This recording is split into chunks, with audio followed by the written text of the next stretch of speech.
Hello बच्चों, यहाँ प्रश्न है। एक समद्विबाहु त्रिभुज एबीसी में यदि AC बराबर BC है तथा AB का वर्ग बराबर 2AC का वर्ग हो तो C का कोण का मान ज्ञात करना है। 4 विकल्प दिया हुआ है। चलिए इस प्रश्न को हल करते हैं। मुख्य अवधारणा अगर मैं लिखूं इस प्रश्न का मुख्य अवधारणा, तो देखिए हमें पता है कि किसी त्रिभुज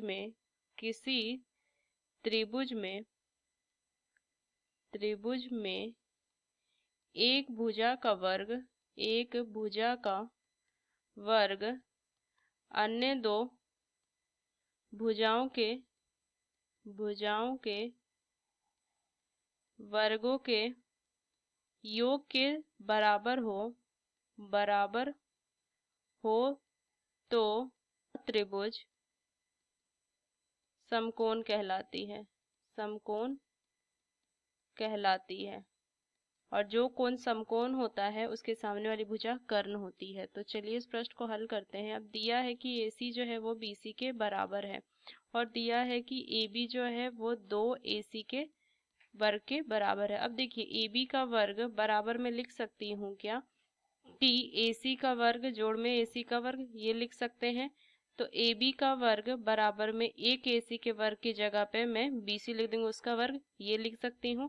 अब देखिए इसका मतलब क्या होगा, एक त्रिभुज है जिसकी एक भुजा का वर्ग अन्य दो भुजाओं के वर्गों के योग के बराबर है। तो मैं कह सकती हूँ कि अतः त्रिभुज ABC एक समकोण त्रिभुज होगा, समकोण। और ये दिया है ये समद्विबाहु त्रिभुज है ABC, तो ये लिखेंगे समद्विबाहु समकोण त्रिभुज, समद्विबाहु समकोण त्रिभुज है, ये हम कह सकते हैं। अब देखिए AB, अगर मेरा ये जो होगा कि सबसे बड़ी भुजा, हमें पता है समकोण त्रिभुज सबसे बड़ी भुजा कर्ण होती है, तो इस तरीके का कुछ ये त्रिभुज हम बना लेंगे, ये इस तरीके का। तो कर्ण मतलब कि ये ABC होगा, तो ये कर्ण है, तो इसके सामने वाली भुजा जो होगी वो समकोण होगी। तो ये जो कोण C होगा वो 90 डिग्री का कोण होगा।